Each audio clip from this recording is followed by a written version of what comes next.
Welcome to the first official episode of the Heathen Wyrdos podcast. We are so excited that you guys are listening in today. I'm Jay. I'm Astrid. I'm Kenna. I'm Sif. I'm Theo. Today we're going to be chatting about some of the basics of inclusive heathenry, including some definitions, types of heathenry, historical and modern sources, and where to find them. All of these sources will also be linked in the description of the episode, so don't worry about that. When you're first starting out in heathen spaces, it can seem really overwhelming with all the definitions, acronyms, and random phrases. We hope that this episode can help break down that wall and make it a little bit more understandable and way less scary. So let's start with a few basic terms. Sif, you're up. Heck yeah. Okay, to start off with, I'm going to be covering heathenry. We're the Heathen Wyrdos, so it seems like a natural starting point. Essentially, heathenry is an umbrella term for most pre-Christian Germanic belief religions. You're talking Norse, Anglo-Saxon, and Continental being the most prominent among them. I mean, there are other Germanic belief systems in there, specifically like Celtic, but they don't tend to go by heathen or heathenry, so, that's why we say most. We also have Norse Pagan, which is what you might hear some Norse heathens describing themselves as. Some prefer this title as it feels more loose and personal than heathen. And they tend to prefer to get away from the term heathen as they see it as being more associated with an insult in the modern day. Sometimes you see eclectic pagans tend to lean more into Norse pagan for a label rather than heathen, which is sometimes preferred by weak-on practitioners. Moreover, it's easier to immediately get an idea of what Norse pagan is compared to, say, heathen and Ossatru, which needs further explanation to the layperson. Norse pagan, you can pretty much say it to anybody and they kind of get a rough idea of what you practice. You also have Ossatru, which is a recognised religion in Iceland, and is again used as another term for Norse pagan or Norse heathen. In Iceland, the religion has a more organised structure with a hierarchy. Outside of it, the term is used to connect it to that more recognised element. In the UK, we have Ossatru UK. In the US, though, it is seen as a bit of a soft dog whistle by virtue of groups such as the Ossatru Folk Assembly and the like. That's not really the case in Europe, though. Further, Ossatru simply means faith in the Asir, so some drift away from it, like myself, because the literal definition doesn't really capture the essence of the practice. So, for instance, if you are more likely to kind of worship Jotun or the Vanir, you might not see Ossatru as a true capture of what you actually worship and what your daily practice looks like. I would point out and clarify that these terms are descriptive rather than prescriptive. There's no written law, there's no dogma in terms of how you describe yourself is really personal preference on that side of things. So yeah, that's the general three you might see most often in this sphere. So heathen, Norse pagan, Ossatru. Right, moving on. We have Hearth cult, which I believe I mentioned in episode 0. Your Hearth cult is related to your personal home or household practice, essentially what gods or beings you work with most frequently. Even though heathenry is a polytheistic religion, that's not to say we worship all the gods all the time. That is quite literally impossible. So we have a few that we worship and work with more frequently, those we offer to most, or engage in the gifting cycle, or share their values and cherish their guidance on a daily basis. So personally, my Hearth cult has Hel, Freya, Sif, Skarthi, Air, and the Valkyries. They make up, the people and the gods, the beings that I worship most frequently.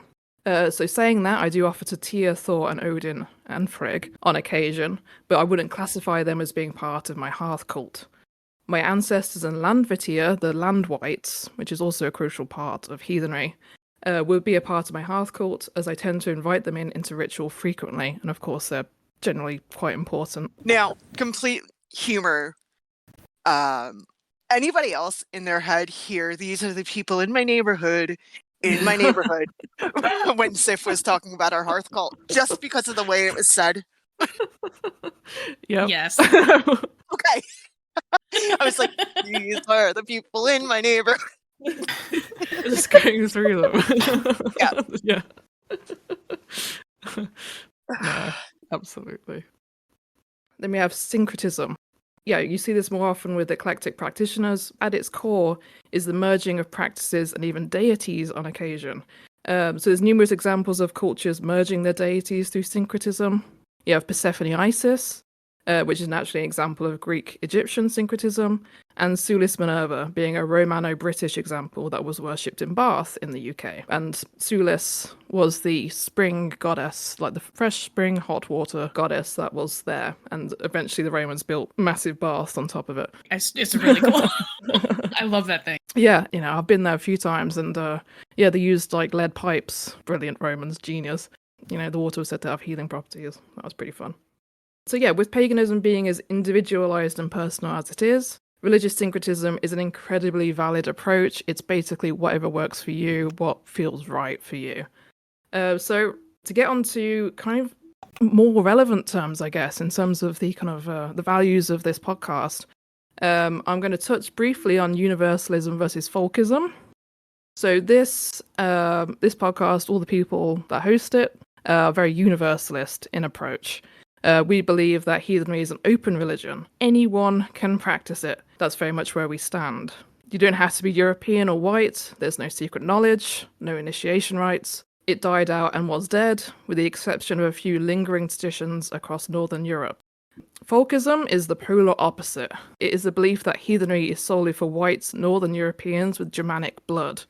They believe that their blood and ancestry makes them special to the gods and distinguishes them. Naturally, yeah, we don't believe that this is the case. But yeah, so there we have it. We've got a bit of a spiel on the sort of basic terms that you might have come across already through episode 0 and what we'll probably be mentioning quite frequently in this episode and moving forwards. There we go. I mean, I don't even know, what does everybody really use for their own labels? I'm heathen. I say Norse pagan to those that are outside of the religion and have no knowledge or basis of the framework of, like paganism in general. Also true, I tend to leave way enough alone just because I think it muddies the waters a little bit for my practice, because I class myself as a heathen first and foremost. Yeah, I mean, I'm kind of in the same boat. I tend to use heathen more, but I'll use Norse pagan if I'm talking to other pagans who might not know enough about it, just because in the US, also true tends to be associated with white supremacists. Not always, of course, not always, but here it's not as interchangeable as it might be overseas. So I tend to use heathen or Norse pagan more, not so much also true, because they have rules and shit, and I don't like rules. I live in a pretty liberal area in the middle of Iowa, which is just a lot of corn and a lot of conservatives, which is fine. It's interesting being non-binary. I kind of identify myself, personally, I'd probably say more heathen, or when my niece asks, she's 4, so I'm I'm a witch, which isn't necessarily untrue. So I do tend to tailor how I explain it to people, depending on who it is. Also because in our area, we have an unacknowledged white supremacist issue. Ew. I definitely identify heathen, sometimes heathen witch, TM. It's kind of because I've identified as witch for so long that it kind of just melded into it. Usually it's heathen witch or heathen or witch, depending on who I'm talking with. I steer away from Asatru for the same reason. It has such a connotation in our country that it's And again, like Astrid said too, they have rules and stuff. No. Rules are dumb. Right. No, nah, bro. Heathen discourse. I like identifying with insults, so I call myself quite literally a dirty heathen and a filthy eclectic. And we're going to get into eclectic in a few minutes. Astrid has great explanations for all of those things. That's my outlook. I like identifying with insults because you can't hurt me if I called myself that first. And I love that. I love that you lean so hard into filthy heathen and dirty eclectic, or wait, it was the other way around, wasn't it? Both work. Both are valid. Yeah. Close enough. Yeah, no, I'm all in. All in all the time. We also have soft versus hard polytheism. So essentially, soft polytheism is about seeing the gods as archetypes. Maybe that they're all, every god that has a similar qualities is in fact the same god, essentially. So you have Zeus, Jupiter, Thor could potentially be one god, or you see them more as kind of like soft archetypes, so it's more Jungian in that kind of respect.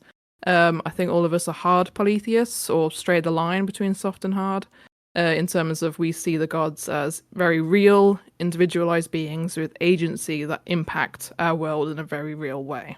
I'd say we're all hard polytheists from what I know. I think so, yeah.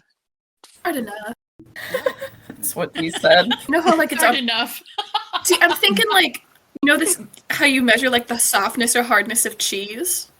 That's how I'm visualizing this scale. Oh my god. Like I am not brie, I'm maybe closer to like cheddar, you know? That's wonderful, and that's definitely not where my mind went. I mean, mine neither, but cheese is more Appropriate. Yes. I mean, cheese is delicious. See, and my new agey hippie kind of brain went to, the Mohs scale. So now Astrid's going to go into terms that I still every so often get a little confused about. So I will be taking notes again, because for some reason my brain always mixes up two of them. So go ahead, Astrid. All right, so I'm going to be covering Reconstruction versus Revivalist versus Eclectic, and also a fun slang term that we will get to. So these terms get thrown around a lot in heathen discourse and conversation, and a lot of us, like even me doing research on how to actually define these things, I think I've even been using them wrong, or I don't fall into the categories necessarily that I thought I did. So it's been a journey. So Reconstruction is basically using sources like history, archaeology, poetry, even stuff like folk tales to create a foundation for a modern spiritual practice based in the culture it came from. So using the Eddas, using archaeological finds to kind of recreate that context so that we understand that context and where those spiritual practices grew out of. Recons can get a bad name. A lot of them think that only historical evidence should be followed and there's no room for interpretation or change. And it kind of toes the line between, oh, you just had an earthquake? Oh shit, I'm recording. Yeah. Oh well, it's fine. Cut. We can cut it out, it's fine. Yeah, no, I just checked. Oh dang. Weird. Okay. It's super That's fun. I'm weird. having a great time. But it was only a 4-1. That's Yeah. not bad. Fucking California California's girl weird. things. Yeah, sometimes the ground moves. Life on a fault line. I mean, for us it is. I'm not far from a fault line. All right. So now that the literal earth has decided to interrupt me. Shit. I lost my spot. Okay. So yeah, recons get a bad name. It kind of toes the line between reconstruction and reenacting sometimes, but like reconstructionist pagans and heathens are not the same as reenactors. They don't try to recreate Old Norse and Germanic culture along with the spiritual practices, although some do, but that's not the same thing. Understanding the context of practice comes from, what values and meanings its root culture gives it, is very important to Reconstructionism, but not all of it's good by today's standards. There's a lot of holes in the sources, so there's always some interpretation involved when you're a Reconstructionist. I tend to consider myself a recon heathen, to a degree at least, but I'm not going to cherry pick sources to say, like, this is the right and only way to be a heathen, because that's just not how it works. And like, as we said in episode 0 a little bit, Old Norse and Germanic culture is not modern culture. They had slavery. They had really shitty gender roles in some spots. They didn't have modern medicine. Yeah, Scandinavians bathed more than everybody else did at the time, but they still didn't know about like germs and shit. So I don't want to go back to that. We don't need to go back to that. But the other one, revivalism, is pretty much exactly what it sounds like. Reviving Old Norse religious practices and adapting them to modern life. I think technically that most of the Reconstructionists I know fall more under a revivalist definition, because they don't try and LARP rituals and culture from 700 Scandinavia, because there were some pretty shitty parts that we don't like, that don't apply to us now. But one of the most succinct and best ways I've heard recons and revivalists compared is from a website called Skald's Keep. And our healthy reconstruction accounts for the needs of modern people and ethics of our modern times, while healthy revivalism is honest about new material. Neither way is an incorrect approach to Norse pagan heathenry. So revivalists tend to have a lot more interpretation involved. Recons try to stay more focused on the historical stuff. I feel like a lot of people are somewhere in the middle between those two. And I think I might be more revivalist than recon. I don't know. It's kind of a hard it's a hard line because you can't fully be recon because there are so many blanks left to fill in. Even this like staunchest recon has to incorporate some revivalism. Part of that is just a function of the time we live in. So one of the examples I like to use between recon and revival is that in Old Norse practice, if, for example, water from a stream was required, a recon would make it a priority to find a stream and gather water, whereas a revivalist will go, yeah, the water coming out of my tap is just as good, because that's how water moves in the modern world. Therefore, moving water is still valid and sacred. Yes. And like kind of with everything in heathenry, it's a spectrum. Like there's hard reconstructionists, and then there's more that are kind of closer to more revivalist end of reconstruction. So I think more people are drifting that way now because they're seeing, oh yeah, modern plumbing is great. But that lends to the germs and shit. Literally, modern plumbing was not a thing back in 700 Scandinavia. No, you like pooped in a hole. Hard pass. Thanks. Yeah, right? We don't need that. We don't need that part. We don't need that part anymore. It's okay. I don't want a poop log. Yeah, That's see, what- parts of it are cool. Parts of it are really, really cool. That's why reconstruction is important too. But like, we don't need all of it. It's okay. I think it might be easier if we weren't heathen to be recon. Yeah, probably. All right, so eclectic heathenry, basically mixing heathen practice with any other type of practice that isn't quote unquote historical or Norse Germanic makes you an eclectic heathen. People who mix more witchcrafty practice with heathenry or other traditions like Celtic or Egyptian or Greek or whatever else, they often take the term eclectic because they feel like it applies a little bit better to the broad spectrum of stuff that they pull from for their spiritual practices. Again, like Sif said, a lot of these labels are descriptive, not prescriptive. So you just kind of, the last one we have is boomer heathenry. This one's the spicy one. It's a slang term referring to heathens who were doing heathen stuff in the 70s, 80s, and early 90s and never kind of grew past that point. Of course, not all heathens who are boomers are like that, but many of them are. And that kind of carries over into a lot of organizations that are still really big in heathenry, where inclusivity isn't keeping up with the culture at large yet. More or less, boomer heathenry is heathenry that's about 10 to 20 years behind the curve when it comes to new information, new social norms, all that stuff. And unfortunately, a lot of the beginner books available fall into that category because they were published over a decade ago and were never updated to reflect social changes that have been made since then. So keep that in mind when you're reading some of those books. And we're going to go over vetting sources and stuff in a later episode, but boomer heathenry is a kind of a thing that a lot of inclusive heathens now are trying to change because our culture as heathens is so rooted in information that we got from people who were doing this in the 70s, 80s, and 90s. And it's just, there's good information there. Like they kind of helped build the foundation, and the foundation is okay, but it needs major updating to build the house on top of it still. So we're working on that right now as a community, I think.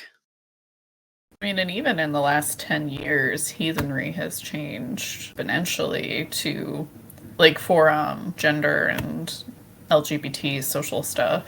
Oh, yeah.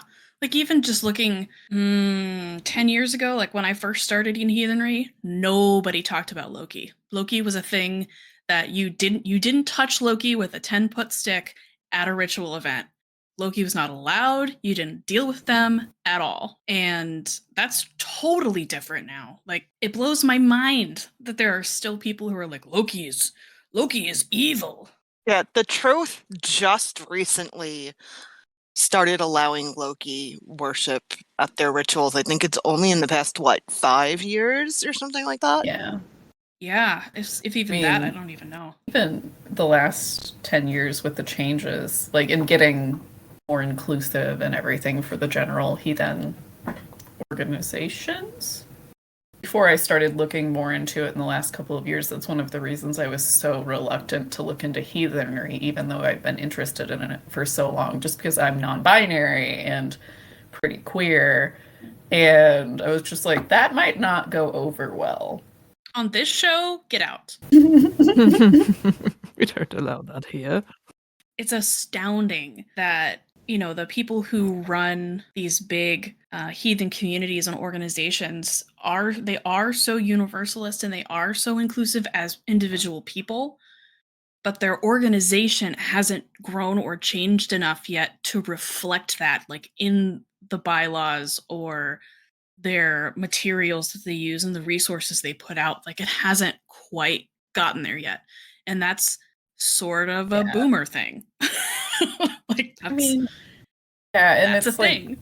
When people are like, "Oh, I don't want to get political," it's like, well, that's nice. But for me, living is inherently political as a non-binary person. So it's like, okay, like I understand you don't want to get political. So like, can I trust that if I go to your event, I'll be safe? Because if there's white supremacists there or something who aren't going to approve of me, like they might want to hurt me. Yeah. I mean, and even though you can make the argument that, like, even in a public event like that, nobody would, deign to try anything physically to harm someone at an event like that with witnesses and all of that shit. Like, someone would step in, hopefully, we hope. But the fact is that if you know someone is there who doesn't want you there, whether they act on it or not, that's going to affect your experience at that group or that event. And that's automatically going to make you feel unsafe and like they don't want you there, even if it's only that one person. And that's bullshit. And we need to not let people in. I am rambling now. I lost my train of thought. That ramble actually works really well as the transition into the next one. Oh, so good. I'm going to be talking about 2 documents, basically, that a lot of times you'll hear in the communities being spoken about. So first is Declaration 127, that was written in 2017, based upon the principles of the Havamal stanza 127. If you know of another's evil or wickedness, speak up about it and don't give them any peace. Declaration 127 was aimed directly at the Asatru Folk Assembly because of their very vocal discriminatory practices. They are anti-trans, they are racist, they are sexist, they are anti-adoption, anti-LGBTQ. They are all about the purity of the quote-unquote white race and white family. So Declaration 127 declared that the organizations and the people who signed on to it would not promote, associate, or do business with the AFA or anyone associated with the AFA. And that was a great first step, but people realized that it was very one track. And in 2019 or 2020, Declaration of Deeds was written, and this calls out any form of discrimination in paganism at all. It made the point in its very first part, we are reconstructing the religion, not the flaws in their society. We are not our forebears. We are not our ancestors. We are looking at the beliefs in the old gods, not in the beliefs of their societies. It calls out specifically discrimination based on race, ethnicity, country of origin, gender, sexual orientation, or ability. States that our deeds matter, and that is how we should be judged, not things outside of our control. In the show notes, there's a link to a video done by one of our favorite creators that was actually a compilation of people reciting a small part of the Declaration of Deeds as a huge show of support against discrimination. Okay. It's pretty great. Yeah, it was. It's a pretty great video. Yeah. the Declaration of Deeds was necessary because a lot of people, signed Declaration 127 and then just stopped there. They're like, all right, we're not going to stand for the AFA. Their racist nonsense does not apply to us. We are not them. It was basically like blacklisting the AFA, which is good, but that's not enough. That's kind of where the Declaration of Deeds stepped in and we're like, well, we need to go and explain why we don't like the AFA and say that just because you're not part of the AFA, that doesn't mean you're not also racist or bigoted or sexist or anti-trans or whatever. You can't just denounce the AFA and take your name off their mailing list, so to speak, and then all of a sudden you're good. You have to go farther than that because your actions speak louder than words. I think Astrid just said it all. Good. I think the rest of us are completely dumbfounded. Yeah. Oh. But in a good way. No, in a good way. Because we are really... What are you talking No, about? don't Sorry. apologize. How dare you have a good explanation? We're all really passionate about that because of the fact that we are all in some way, shape, or form part of what's being protected by Declaration of Deeds. Part of the reasons why we're doing this podcast, because we are voices that have been discriminated against and are kind of hidden because of that. Astrid put it pretty damn well. Why, thank you. I've had coffee today. Caffeine is a weirdo's best friend. It is. Put that on a shirt. Somebody gif it. Yes.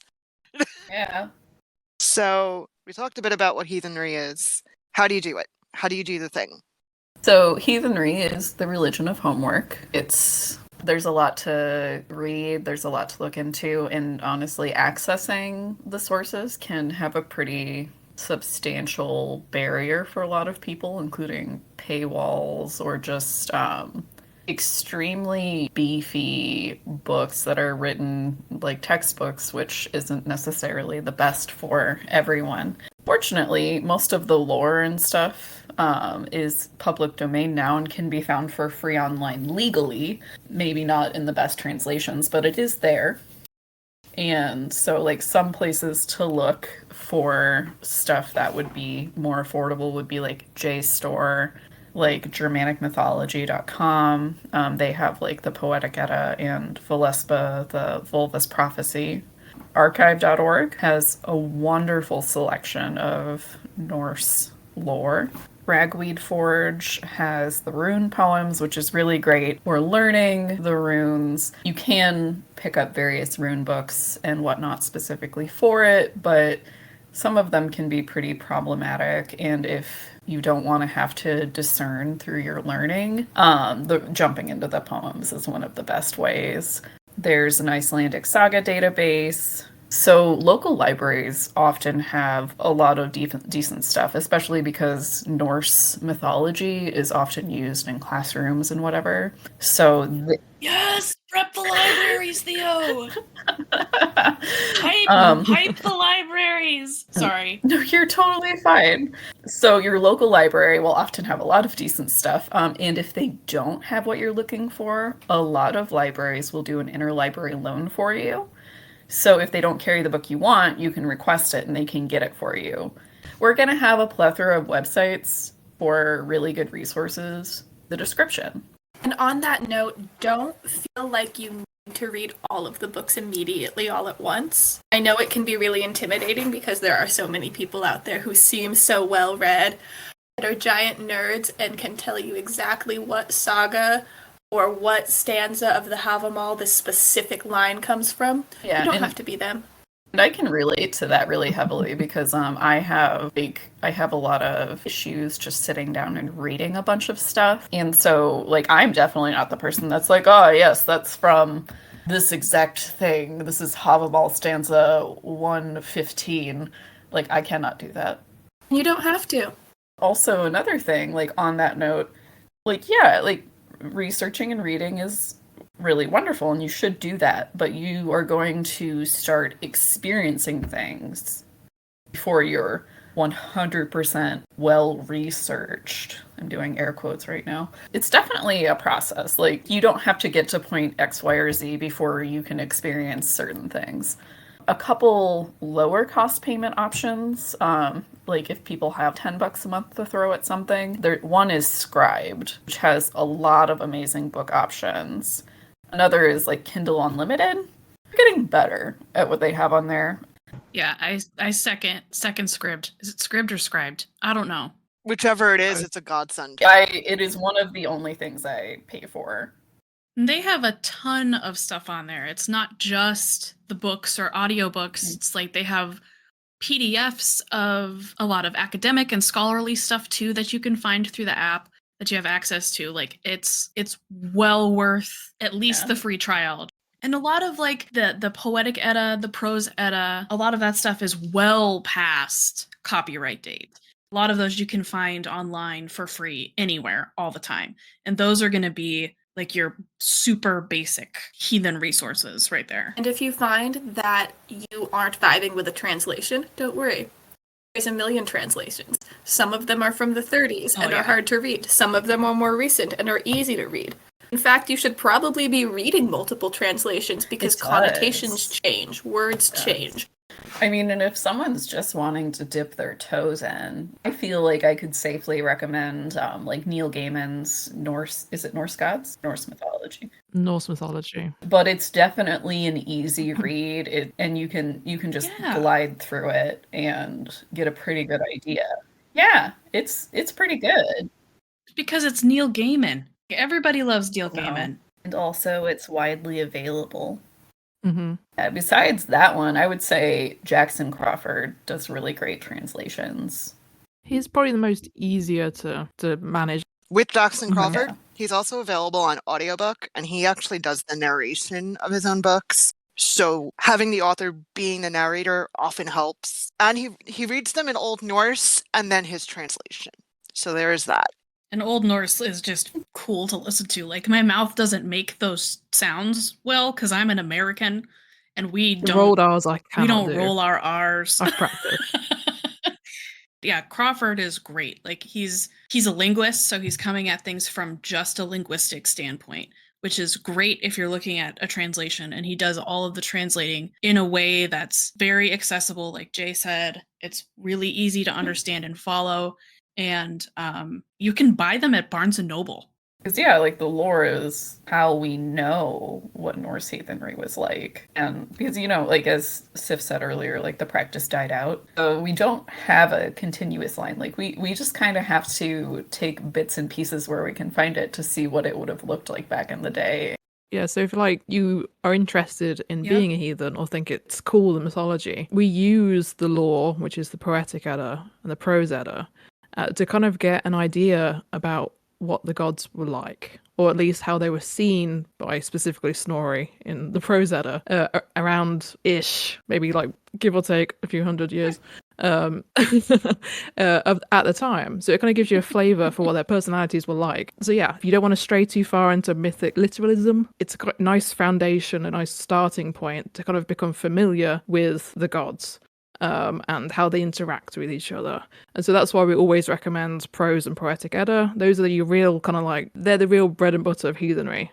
And you really do pick up and build your practice from there. So that's why you constantly see people recommending these early medieval texts. Also recommend the Sagas of the Icelanders. Very good. Has the Saga of Eric the Red, which is fantastic. Sagas are really good. They sound really like academic and scary, but they're honestly kind of badass to read through. Mm-hmm. Oh yeah. They're fun. And a lot of them are short. That's a lot of times I'll actually tell people, start with a saga. So you can get used to the language too. You can get used to, it's not going to be modern English. Yeah, they're like straight up adventure stories. It's effectively like the ancient version of a fucking comic book. Exactly. It's awesome. There's revenge and family feuds. All adventure all the time. Read a saga. Mm-hmm. Sorcery, magic, swords. Exactly. Yeah. Axes. I recommend Saga of Hrolf Kraki. It's probably my favourite. It's got werebears in it. Case closed. It wins. Cool. So we've talked a lot about what heathenry is, what it can be, how to learn about it. Let's take a quick fun second to talk about what heathens actually do. do have a full episode coming on altars. I think we have one on actual practice coming too. This is just going to be real brief, real fun, give you a little inspiration to get yourself started. Most of Heathenry, when you think about the practice, an altar or an altar space, not required, but they are really cool. They're real pretty. I really like them. Everyone should have them. Some of the basics for an altar are things like an altar cloth, because when you're burning candles, they drip wax. And if you have a cloth, it's much easier to deal with that fallout versus scraping it off of your wooden shelves or whatever else. Candles are a really common one on altars. LED candles are valid. If you can't have fires, it's fine. Incense is a super common one. Something to burn your incense in, depending on if you prefer sticks or loose incense or cone incense. For heathens, you're typically going to want something like a bowl or a cup to leave your offerings in, because when you feed a friend, you don't just put it on the table, you put it in a container, Be polite. Art is super cool. For me, the most important thing about an altar is that it's authentic to you. So things that remind you of your gods, that remind you of your land rights or your veter, things that feel authentic. So if your space is my space is really jumbled. I have a lot of stuff. I like it that way. So my altar is not minimalist. And that's fine because it's authentic to me. If you're a minimalist person and you want a cutesy little minimalist altar, fantastic. Perfect. As long as your altar matches your vibe, you're doing it right. Is my hot take for the week. It's a good take. The other thing that's super cool, thank you internet, are things like digital altars.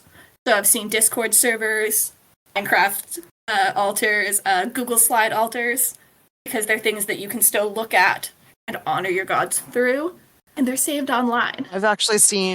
I've seen Animal Crossing altars, What? which is really cool. Yeah. And those work really well for yeah. people who can't have physical altars, be it for space reasons or privacy reasons. You can hide it. You just X out. You just hide it. Super great. The other thing that is super fun is that altars can be made to be as big or as discreet as you want. For example, one of my altars is an entire bookshelf, but I also have an altar that fits on the base of a vanity mirror. And I've seen people with things like Altoid tin altars. I know of someone who has a big crate that all of their altar supplies goes into, hides under the bed when not in use. Keeping things in the top drawer of a dresser is super effective if you need to be able to hide or put away, if you have kittens or something. If you need to be able to put your altar away, that's all super valid too. It's all about making it work in your space. Or lack of space. Yeah, I've even... Whatever works. When I was a lot younger, my altar went into a cigar box, if you know what I'm talking about. It's basically just a little... Millennials will understand. Yeah. It went into a little cigar box at the bottom of my backpack because my parents could not see it. I also know people that have just made their own false bottoms for dresser drawers and put stuff in there. They've even, one of the coolest pocket altars I've ever seen was in a pocket watch. That's cool. Oh, People yeah. get so creative with this stuff. Cool. That is It's so so creative. cool. I mean, an altar doesn't need to be, the huge drippy candles and the smoky incense and all of these things. If you live in a space where public space or you share a space with someone or you have kids or whatever, you can make it a space that works for you. So you can make it look just like a neat little shelf that's just got a bunch of cool shit on it. It doesn't have to be smoky incense and big candles and idols and all of this stuff. It can be a couple little things like seashells or cool rocks you like, shiny rocks. Another really fun way to incorporate altar space is to incorporate it with ancestor altars. So most people have a shelf with pictures of their family. Chuck a raven rock in there, and now it's a little bit more of an altar space. It's already honoring your ancestors. So adding little things, little trinkets, throwing a candle in there is a really easy way to hide it in plain sight. I've even known people that use stuffed animals. If they had Freya, they'd get a little cat stuffed animal, or Odin would be an owl. I don't know, whatever they vibed with. And then they could even keep it on their bed or on a bookshelf, and it just looks like they have a stuffed animal collection. I've seen, and we all know this person I'm talking about, and they'll hear this, who actually crochets basically stuffed animals, but they've got a pocket in there too, so you can use them for offerings. That's so cool. Super easy way of hiding things. Yeah, they've got little pockets in them. It's great. So you can use them as a spot to be able to do your offerings and be really discreet about it. Yeah. I guess on the subject of like discrete offerings, although I know we're going to be talking about this in a future episode. So if you can't have a massive altar due to being in the broom closet, just a glass of water is more than enough. Definitely. And, you know, since we're talking about altars, I think Kenna said it earlier, but it's if having an altar is going to put someone in a not safe situation, then just don't have one. It's totally okay. Oh, yeah. And not have an altar. Not having an altar sometimes doesn't, it just doesn't work for you in like a designated altar space. And that's okay. You can set something out. Like if a lot of people do stuff in their kitchen, like if you're cooking and cooking is part of your practice, or you're making something in your kitchen for a specific reason or whatever, you can always set a little cup of it to the side and use that as your offering while you're cooking. And then just either dump it outside, dump it in the drain, whatever. It's valid. You don't have to have stuff that you use only for ritual or use or for spiritual use on your altar that you can't also use every day. Like, you don't have to separate those two things. It's okay to use wooden spoons that you cook with in magical practice if that's what you use them for. It's okay. No one's going to yell at you and tell you you're doing it wrong. Well, some people will, but those people are assholes and you don't need them anyway. I was going to say that's what I do. Like, I don't differentiate my supplies. And if you are coming into heathenry or even witchcraft at this point and you are new and you are worried that in some way your lack of altar, your lack of food offering, your lack of ability to take part in those things is going to be a hindrance to you, don't. There is no anger from our gods in that way. Gods are fucking ancient. We have been dealing with our human shenanigans for literal centuries. We do not rely on grain, on food, on any of that to connect with us. It's cool. It's helpful.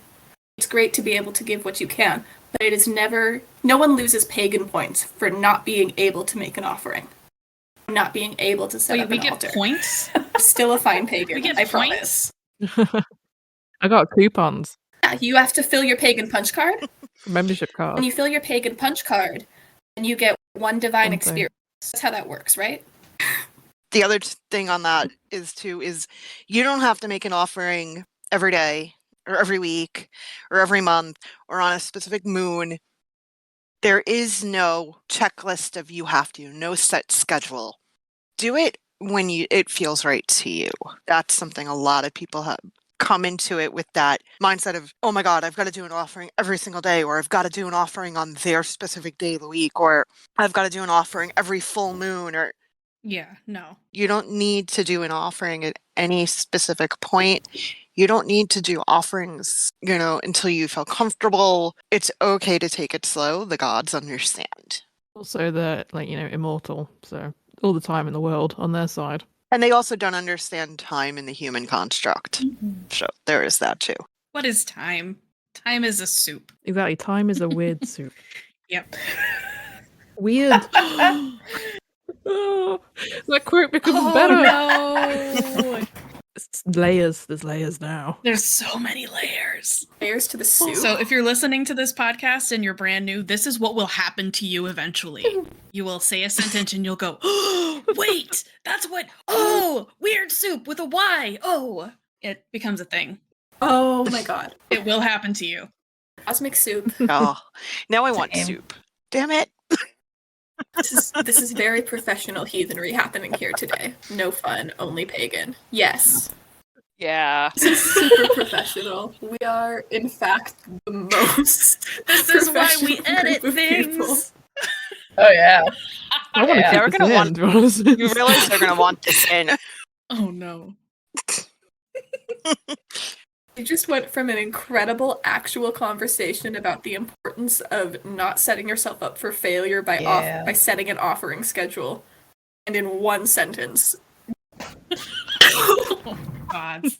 I think something that we actually can take from this crazy is don't feel like you have to take yourself so seriously. Oh no. Heathenry is very serious all the time. If you learn anything from this podcast.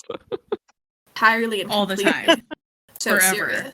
The most we all wear tweed jackets with like leather elbows. Jackets. And we all gatekeep. And turtlenecks. Yes. And turtlenecks. And turtlenecks. What do you mean? That's exactly how I'm dressed right now. Oh no. Dark academia. I'm definitely not wrapped in a spiderweb blanket right now. That's a vibe. Yeah, I'm totally not in pajamas and crazy hair. Not at all. Oh, okay. Important note. When you throw offerings outside, if that is your chosen method of offering disposal, please make sure that it's like animal safe and not going to cause problems. Like, maybe don't put a bunch of salt outside in the dirt. That kind of fucks with the soil. Maybe don't pour alcohol directly onto the ground if it's like a large quantity, because that can fuck with the soil. It's totally valid to just chuck things in the trash if that's what's available to you. Just pour it down the drain. Gods already took what they wanted out of it. You're just getting rid of the shell at this point. Just chuck it in the toilet. I don't care. Exactly. That's a question a lot of new heathens ask. It's like, how do you know, when is the key time to dispose? I always say that when it's on the altar space, that's sacred. As soon as it's off, it's mundane. Right. So, and in terms of how long it stays on the altar, it depends. I mean, a couple of days maybe, if it doesn't go moldy. Right. Yeah. I know for me, part of the reason I like leaving liquid offerings is, well, I'm kind of lazy. I can leave them there usually until they evaporate. Well, so another thing, a question that I see come up a lot in a lot of servers I'm in is, what do you do with your offering once you're done? Like, is it okay to consume it? Do you throw it away? I do know that traditionally in Norse heathenry, it's not consumed, but personally, I would say like throw it away. I mean, unless it's your UPG, that it's okay that you eat it, or if you actually just can't afford to throw it away. The gods do not want you. Yeah, the gods don't want you to put yourself in like a dire situation to give them an offering. Absolutely. My hot take there, it's not a hot take, it's like a lukewarm take, is that it's your business, you and your god's business. If you had a conversation with Poseidon and Poseidon said, yeah, no, you're good, drink the thing, not my business. If you're looking for how to start out, typically in heathenry you don't eat the offering. That doesn't mean you can't do it at all. And that's really just coming into the idea that when you give something to the gods, it's kind of you're sacrificing something yourself, whether that be, a coffee or time it took to write up a poem and then burnt it or anything like that. So there is an element of a sacrifice to an offering, but again, no hard and fast rule. Woo, no dogma. So yeah, do what you can. No rules. No rules. No hierarchy. Okay. What was everybody's first heathen source that they started with? I'm gonna embarrass myself. Are you sure you want that answer? Yes. Yes! Bring the cringe. I did find Wisdom of Odin pretty early, which was cringe. Oof. And Freya Norling, unfortunately, because I was desperate for Scandinavian witchcraft. So a lot of information there was kind of dogmatic. It was, this is the way things are done. I didn't vibe with that. I don't like being told what to I feel do. like that's a pretty standard across the board thing with most heathens, is that either, unless you're a theod and then you love having people tell you what to do, but most heathens are like, you can't, no, you're not the boss of me. Like, that's a thing in heathenry. You're not the boss of me. You're doing it wrong, and you can't tell me how to do it. Yup. I mean, that's the worst part about a religion with no dogma. I literally, everyone can be both right and wrong at all times. Because what's right for me isn't inherently going to be right for Astrid. But both of our practices can be 100% correct. Mind blown. I kind of hate it. It's good and bad. Like, I'd say it's mostly good, but like it can get kind of tricky when you're meeting with other heathens when there's not a pandemic on. That you're trying to do group rituals or something like that, there has to be some rules. Okay, there's not no rules, there's some rules.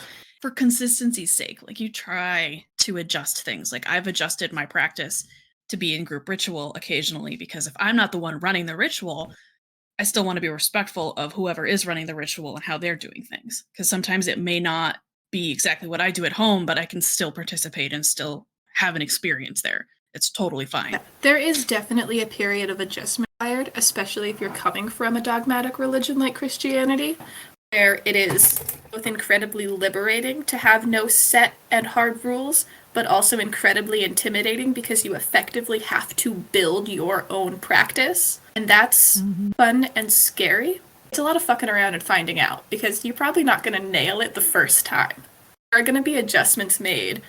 Your first ritual is probably going to look nothing like your current ritual, because you're finding the things that work for you and making adjustments. Like I look back at the rituals that I used to do, like when I was a teenager, when I was still kind of in the Wicca general pagan early 2000s sort of Astrid, and you know, the whole casting the circle and calling elements and all of those things was still very much part of my practice back then. And then it sort of didn't. Like compared to what I do now, it's totally different now. And it is a lot of trial and error and adjusting and figuring out what works best for you. And it's great. And it's also frustrating because there is no one to go to that's like going to tell you exactly what you did wrong or what's not working. They can go and it's a lot of fuck around and find out. The curse of heathen teachers is that they will if you ask one heathen how to do a thing, you're gonna get 3 or 4 answers, because this source says this, but from here we know this, and from another source we know something else. So you can really do whatever you want. ... Damn you, Snorri. Snorri. Right? Consistency. I love please. conversations like this. I love that we can do this. I think I really hope everyone out listening likes it as much as we do. This is the best the podcast will be. Expect nothing past this level of perfection. Yep, we're done. We have nothing else to do. Podcast is ended. Not likely. Episode 1. No. 1.5 episodes. We're done. Yeah, I think my start was Wisdom of Odin. Well, it was more, I was really into Greek mythology when I was like 8, and I was like, oh, this is really cool. And then did some more research, had a little bit of a break, became a real ardent atheist. Came back, looked more into mythology again, specifically Norse, and thinking, okay, where does this fit in? Stumbled into the YouTube algorithm, which recommended Wisdom of Odin, kind of backed out quite quickly, and did some more research. I spent like 3 years researching. And then, so it was very much a lot of sources are telling me very contradictory things. I didn't believe in any gods, but now I feel like I do. So let's just build up from nothing. And yes, and if you are a new heathen or skirting around the edge of paganism, just know that it is completely normal to feel overwhelmed and to think, where the heck do I start? Where do I begin? How does this fit into the modern day? Hopefully we answer some of those questions on this podcast. Hopefully. And if not, just let us know and we'll cover it. But you're not alone. Oh no. Yeah. Not that's totally normal. Like I've been doing this for 10 years as a heathen. And there are still times where I'm like, I don't know what I'm doing. What am I doing? What is this? And that's normal. Because we don't have all of the information. There's not a blueprint for how to be a heathen, because it died. It died, and even when there was a blueprint, it wasn't a blueprint. It was kind of more like, here's a guideline, but the village next to you might have a different guideline. Yeah, the family over there just something completely different. Exactly. Variance between practice from person to person is historical. This is what it's supposed to be. It's never been one thing all the way through for everybody. Fucking the Norse pantheon covered from like Germany to northern Sweden. Like there's no way North Sweden's gonna be the same as South Germany. Especially when there wasn't email. Yeah, they couldn't tweet about it. There were no like how-to TikToks. There wasn't YouTube back then. Oh. I know, I got lucky with my first sources. I got really, really lucky with my first sources. I was immediately yeeted Ocean Keltoi, and Wolfderad, thank the gods. I didn't even know who Wisdom of Odin was until I started hearing about it from them. But from Ocean and from Wolf, I started actually reading. And so my first actual like reading about it was Poetic Edda. Total slogging my way through it.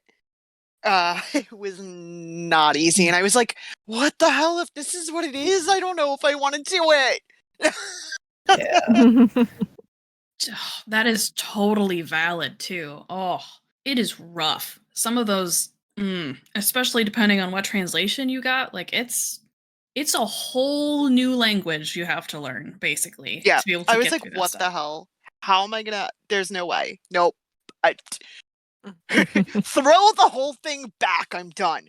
But I stuck through it because, well, it is what I was looking for, and it's, as we all spoke about last episode, we all had that, yep, this is home, as hard as it can be some days. And it will not be easy some days. Just remember that too. If you are a beginner, it won't always be easy. But absolutely, there are tons of resources, and we will drop them in the description of this. We got you. Yeah.